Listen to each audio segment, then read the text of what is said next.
மாதம் சொல்லக்கூடிய இந்த மாசானாம் மார்கசீரத்துல திரு அத்தியன உற்சவம் பேர். ஆழ்வார் ஆச்சாரிய முன்னாடியே இந்த உற்சவம் ஏற்பட்டிருக்கு.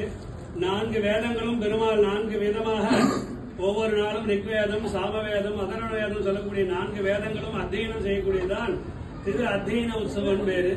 அப்புறம் பிற்காலத்தில் ஆழ்வார் ஆச்சாரியர்கள்லாம் எழுந்துருளி திருமங்கை ஆழ்வார் ஏற்பட்டு நம்மள மாதிரி இருந்து நம்ம ஆழ்வார திருக்குறுங்குடின்னு சொல்லக்கூடிய திவிதேசத்துல பராங்குஷ நாயகின்னு சொல்லக்கூடிய நாயிகா பாவத்தில் இருக்கக்கூடிய நம்மாழ்வாரை எழுந்துருள் செய்து ஸ்ரீரங்கமான உத்தமமான கஷேத்திரத்துல திருமொழி திருநாள், திருவாய்மொழி திருநாள் பேர். திருமொழி என்பது திருமங்கை ஆழ்வார் ஏற்பட்ட உற்சவம். திருவாய்மொழின்னு சொல்லக்கூடியதான நம்மாழ்வார் ஏற்பட்ட இந்த உற்சவத்துக்கு ஒவ்வொரு நாளும் ஒவ்வொரு திவிதேச எம்பெருமான அனுபவிச்சு நித்தியம் 100 பாசுரங்களாக வைகுண்ட ஏகாசி தொடங்கி இன்றைய தினம் பரியந்தம் 1000 பாசுரங்களை கண்டுருளி திருவாய்மொழி திருநாள் பேர்.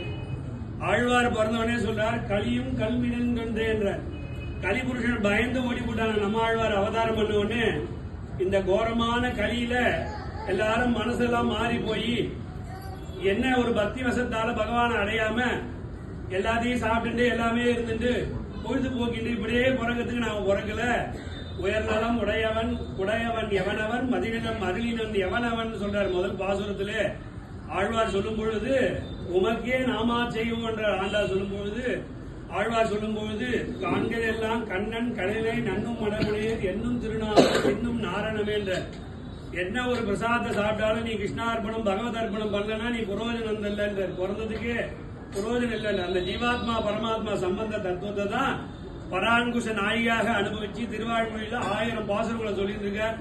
ஒவ்வொரு திவிதேச எம்பெருமானும் திருக்குறளில லைன்ல போய் நிக்கிற. ஆழ்வார் என்ன பாடமாட்டாரன் திருக்கண்ணபுரம் பெருமாள் போய் லைன்ல கியூல நிக்கிறார் முதல்ல.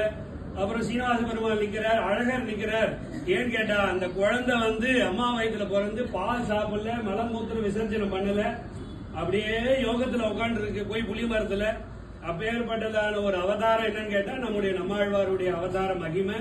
கண்ணனை தவிர வேற உலகத்துல எந்த தெய்வம் கிடையாது இருந்து பகவான் திருவாழ்மொழியை அனுபவிச்சு இந்திய நாள் அவாவழச்சூர் அழியை அரணை அலற்றி அவாபெற்ற வீடுபட்ட குருகூர் சடகோபன் சொல்றார். எந்த ஜீவாத்மா பிறந்தாலும் உன் திருவடியை அடையறதுக்கு ஒரே வழி இன்றைய தினம். நமக்கு அது ஆச்சாரியனாக இருக்கக்கூடியதான பராங்குஷ நாயகி சொல்லக்கூடிய நம்மாழ்வார் நமக்கு ஆச்சாரியனாக இருந்து நமக்கு எல்லா ஜீவாத்மா நம்மளா யார் கரையேற்றுறதுக்கு இப்படியே விதவிதமா சாப்பிட்டு விதவிதமா நகையை போட்டு விதவிதமா சொத்துக்களை வச்சுட்டு என்ன பண்ண போறேன்னு கடைசியில ஒரு நாள் வைகுந்தம் போவது மன்னவர் விதியே. வைகுந்தம் யார் போகணும்? நான் போக கூடாது. எந்த ஜீவன் இந்த உலகத்துல இந்த இந்தியாவில் எந்த ஜீவன் பிறந்தாலும் வைகுந்தம் போவது மன்னவர் விதியே. நான் சொல்லிட்டேன் உங்ககிட்ட, அதனால உனக்கு அப்ரூவ் பண்றேன் பெருமாள். ஆழ்வார் அப்ரூவ் கொடுத்துட்டேன். எந்த குழந்தை கடைசி கலியுகத்துல இனிமே ஜீவன் பிறக்க போறல அந்த குழந்தைக்கு போற நான் அப்ரூவ் பண்ணிட்டேன். ஆழ்வாரே உமக்கு திருவடியை சொன்ன பிரபந்த ஜுடஸ்தரான நம்ம ஆழ்வாரை எழுந்துள்ள செய்ய வேண்டியது கடைசியில. இந்த ஆழ்வார் இல்லைன்னா நமக்கு கரையாற்ற முடியாது.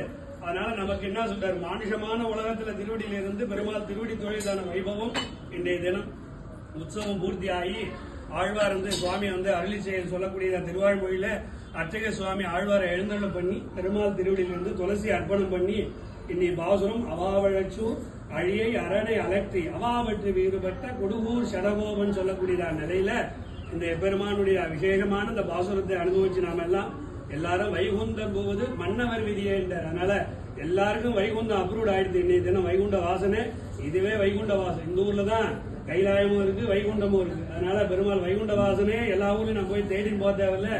இவரே திருவிண்ணகரப்பன், இதே விரஜா நதி, இதே நித்திசூரிகள், ஆழ்வாரே ஆச்சாரியன், இதை விட உலகத்தில் நம்ம வேற எதுவும் தேவையில்லை. அப்பேற்பட்ட நிலையில இப்ப எல்லாம் ஆழ்வாரை எழுந்தருள் செய்தி சுவாமி பிரபந்தம் சேவிக்க போறார். எல்லாரும் அனுபவிச்சு வைகுண்ட வாசனுடைய கிருபைக்கு ஆதரவுபடி பிரார்த்திக்கிறேன். ஜெய் ஸ்ரீமன் நாராயண்.